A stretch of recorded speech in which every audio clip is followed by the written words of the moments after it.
السلام عليكم، مرحبا بكم معايا في لاشين. هذا اول فيديو ليا معكم. دونك في هذا الفيديو غادي نشوفو كيفاش نحسبو التعويضات عن الطرد sur le code du travail marocain. Donc comment calculer les indemnités de licenciement.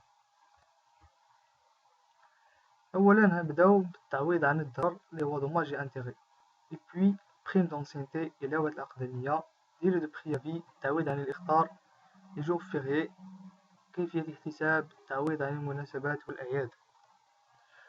دوماج انتيغي التعويض عن الضرر. دوماج انتيغي كنلقاوها في l'article 41 du code du travail. Les dommages et intérêts sont prévus par l'article 41 du code du travail. Leur montant est fixé à 1 mois et demi de salaire par année d'ancienneté et plafonné à 36 mois de salaire. إذن كنحسبوا التعويض عن الضرر بشهر ونصف من كل سنة من الأقدمية، والتعويض ما خاصوش يفوت 36 شهر ديال المبلغ. ملاحظة: باش نحسبو dommages et intérêts, pour calculer les dommages et intérêts, il faut que le salaire soit par mois. كنحسبوه الصالير ديال الشهر mensuel. Donc 12 mois est égal à un an. 12 شهر يساوي واحد عام. 12 mois et un jour كتساوي عامين. année ou fraction d'année. Donc كنحسبوه بسنة أو جزء من السنة. إلا السالاري خدم 12 شهر ويوم كنحسبو ليه عامين. إلا خدم عامين ويوم كنحسبو ليه 3 سنين، وهكذا. Un an et demi 1.5. L'indemnité ne doit pas dépasser le plafond qui est 36 mois. Donc التعويض الأخير ما خاصوش يفوت 36 شهر ديال العمل أو 24 عام. كيفاش كنحسبوه؟ كناخدو الصالير كنضربوه في 1.5 اللي هو شهر ونص، كيخرج لينا لا ريبونس أ كنضربوها في عدد سنوات العمل كتعطينا لا ريبونس هي B. Exemple: un salarié a travaillé pour 6 ans avec un salaire mensuel de 3000 dirhams. واحد السالاري خدم 6 سنين بواحد المبلغ شهري اللي هو 3000 درهم. كناخدو 3000 درهم كنضربوها في 1.5 اللي هي ان موا اي دمي، كتعطينا 4500 درهم. كناخدو 4500 درهم كنضربوها في 6 ans كتعطينا 27000 درهم. سمحوا لي انا نسيت واحد الصفر، داكشي علاش هي راه 27000 درهم. دونك 27000 درهم هي فالابل حيت ما فاتش لو بلافون. كيفاش كنحسبو؟ كنعرفوه 36 نضربوها في 3000 درهم كتعطينا 108000 درهم، يعني ما فاتش البلافون، يعني تعويض صحيح. prime d'ancienneté علاوة الأقدمية. prime d'ancienneté كنلقاوها في l'article 150 du code du travail. Le salarié doit bénéficier d'une prime d'ancienneté dont le montant est fixé à 5% du salaire versé après 2 ans de service. دونك إلا السالاري خدم كتر من عامين كيستحق 5%، إلا خدم كتر من 5 سنين كيستحق 10%، إلا خدم كتر من 12 عام 15%، وهكذا. إلا خدم كتر من 25 عام كيستحق 25%. Pour calculer les primes d'ancienneté, il faut que le salaire soit annuel.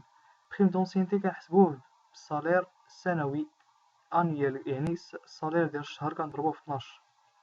selon l'article 395 du code du travail كنلقاو بلي كاع الحقوق اللي كاينين في الكود دو طرافاي كيتقادموا بمجرد مرور سنتين. اذا خاص قبل ما تفوت عامين السالاري يطالب بالحق ديالو. الا فات عامين ما كنحسبوش ليه المده كامله، كنحسبو غير 2 ans. كيفاش كنحسبو بريم دونسينتي؟ كناخدو السالير الشهري كنضربوه في 12، يعني باش يولي انويل، باش يولي سنوي. داكشي اللي خرج لينا كنضربوه في بورسونتاج، واش 5% ولا 10% على حسب، كنضربوه في 2 اللي هي ديال التقادم عامين. ان سالاري ا ترافايي بور 6 ans. واحد السالاري خدم 6 سنين بواحد الصالير ديال شهري ديال 3000 درهم. غناخدو 3000 درهم نضربوها في 12 باش تولي 36000 درهم، يعني الصالير انيال ديال سنه. داكشي اللي خرج لينا كنضربوه في 10% حيت هو خدم 6 سنين، يعني اكثر من 5 سنين ديال العمل، وكنضربوها في 2 تعطينا 7200 درهم. ديروا البريافي تعويض عن الإخطار. lorsque le contrat de travail à durée indéterminée، عندما يكون عقد الشغل لمدة غير محدودة، إلا توقف بدون إخطار أو بدون إعلام، داك لا بارتي ريسبونسابل، يعني الشخص المسؤول سواء لومبلويور ولا السالاري خاصو يفيرسي تعويض للفئة المتضررة، إلا كان الطرف الآخر ارتكب خطأ جسيم. هنا يمكن ليه يوقف العقد بدون إخطار. article 51 du code du travail. في هاد الحالة إلا كانت راه المشكل السالاري خاصو يستافد من تعويض. سولون لو ديكري هو قدامكم 204/463.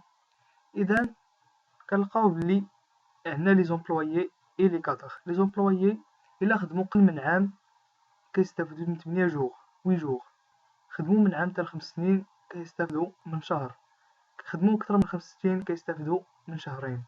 لي كادر قل من عام ان موا شهر، من عام حتى 5 سنين شهرين ديال التعويض، من كتر من 5 سنين 3 mois d'indemnité. Il nul dans tous les cas toute clause fixant le délai de préavis à moins de 8 jours. دونك في العقد كيكون باطل أي قرار كاين في داك العقد اللي كيفيكسي تعويض داك الفترة الأجل ديال الإخطار أقل من 8 أيام. يعني كان خاصو يكون كيما هو في القانون، قانون الشغل. كيفاش كنحسبو التعويض عن الإخطار؟ كناخدو الصالير كنضربوه في لو نومبر دي موا ديزيرفي. الصالير مضروب في عدد الأشهر اللي كيستحق العامل. دونك اكزومبل، واحد العامل خدم من 2010 حتى 2018 افيك ان مونطون دو 3000 درهم. الريبونس غناخدو 3000 درهم نضربوها في 2 موا دو بريافي هي 6000 درهم، حيت هو سالاريي وهو خدم كتر من 5 سنين. إذا عندو حق في شهرين ديال التعويض. غنضربو الصالير في 2. إلا خدم من عام حتى 5 سنين غنديرو ليه ان موا، يعني 3000 درهم نضرب في 1. إلا خدم قل من ان موا غنديرو نضرب في 8 جوغ. إذا كنقسمو على 26 باش يخرج لينا الصالير جوغراني. Calcul des jours fériés. Ce sont des journées sont décrétées par la loi. يعني كاين مقرر من القانون sont et payés واخا جلستي راه كتخلص afin de permettre aux salariés comme fonctionnaires de commémorer des événements à caractère national ou religieux. يعني les salariés et les fonctionnaires les cadres والعمال والأطر كيستافدوا من هاد الأعياد الوطنية أو الدينية. كنحسبوها بطريقة تري سامبل. لي جور فيغيي كنشوفو العدد ديال لي جور فيغيي كنضربوه في لو سالير جورنالي. لو سالير جورنالي كنعرفوه كناخدو السالير ديال الشهر كنقسموه على 26 يوم. إلا كان انيال يعني سنوي كنقسموه على 365 يوم، ولا كنقسموه على 12 باش يخرج لنا الشهري، من بعد كنقسموه على 26. هذه أسهل طريقة. Exemple, un salarié qui désire 3 jours fériés كيستحق 3 jours fériés ما تخلصش فيهم. qui travaille avec un salaire mensuel واحد الصالير شهري ديال 3000 درهم sera rémunéré comme suit. يتخلص كما الآتي: 3000 درهم مقسوم على 26، يعني كيتخلص كل نهار 115.38 درهم. ناخد 115.38 درهم نضربها في عدد الأيام اللي هي 3 يساوي 346.14 درهم. شكرا على حسن الاستماع. كنتمنى يعجبكم الفيديو، تستافدوا، بارطاجوا مع صحابكم وديروا لايك وديروا ابوناو. شكرا.